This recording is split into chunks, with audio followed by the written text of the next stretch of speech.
যদি আপনি জেনা থেকে বেঁচে থাকতে পারেন, আল্লাহ পাক আপনাকে সাক্ষাৎ মৃত্যুর হাত থেকেও বাঁচাতে পারেন। এটা আমি এমনি এমনি বলি নাই, আমি দলিল দিচ্ছি। জেনা এমন একটা পাপ, যেই পাপ থেকে যদি কোনো যুবক নিজেকে বাঁচাতে পারে, আল্লাহ পাক তাকে সাক্ষাৎ মৌতের হাত থেকেও বাঁচাতে পারবে ইনশাআল্লাহ। কিভাবে? 3 বন্ধু যাচ্ছে রাস্তা দিয়ে, হঠাৎ করে ঝড়, বন্ধু 3 জন ঢুকে গেল গুহার মধ্যে। কিসের মধ্যে? গুহায়, যে পাহাড়ি এলাকায় আপনারা থাকেন যারা, গুহার মুখ। হঠাৎ করে পাহাড়ের পাথর দিয়ে গুহার মুখটা বন্ধ হয়ে গেল। এখন খোলার কোনো অপশন নাই। সবাই বলছে এখন 3 জন, এখন তো আমরা বের হতে পারবো না। সবাই সবার নেক আমলের ওসিলা দিয়ে আল্লাহর কাছে দোয়া করো। কিসের ওসিলা দিয়ে? নেক আমলের ওসিলা দিয়ে দোয়া করতে হয়। হাদিস।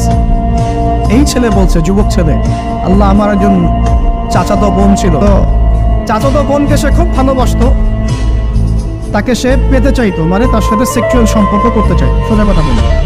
এখন সেই মেয়েকে অনেক প্রস্তাব দেয়, সেই মেয়ে রাজি হয় না। শেষে বলে, যদি আমাকে 1000 বা 100 স্বর্ণ মুদ্রা দিতে পারো, দিনার, তাহলে আমি তোমার সাথে সেক্স করব, মানে জেনা করবো না। তো সেই ছেলে অনেক কষ্ট করে এই টাকাগুলো বা এই দিনারগুলো অর্জন করে, কামাই করে, দিনরাত পরিশ্রম করে, ঠিক আপনারা যেমন করছে না।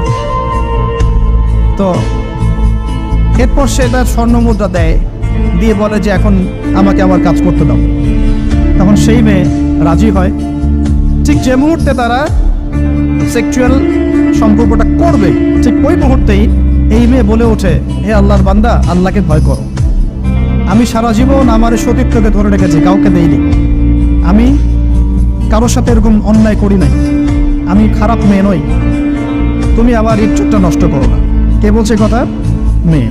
ওই অবস্থা থেকে কি একটা ছেলের উঠে আসা সম্ভব? এটা কি এতটাই সহজ? এটা কিন্তু সহজ না। সত্যি কথা বলতে এই বিষয়টা কিন্তু এতটাও সহজ না। যারা অবিবাহিত তারা হয়তো বুঝতে পারবে না, বিবাহিতরা বুঝতে পারছে। তো ওই অবস্থা থেকে সেই টাকাগুলো না নিয়ে সেই স্বর্ণমুদ্রা মেয়েকে দিয়ে ওখান থেকে সেই ছেলে উঠে আসে আল্লাহর ভয়ে। সে এখন গুহার মধ্যে আটকা পড়েছে, আল্লাহকে বলছে, আল্লাহ, ওই দিন ওই কাজ যদি তোমার সন্তুষ্টির জন্য করে থাকি, আজকে আমাকে মৃত্যুর হাত থেকে বাঁচাও। সমস্ত পাথর তপ করে সরে গেল গুহার মুখ থেকে। এটা কিন্তু কোনো গাল গল্প নয়, এটা বনু ইসরায়েলের ঘটনা, সত্য ঘটনা।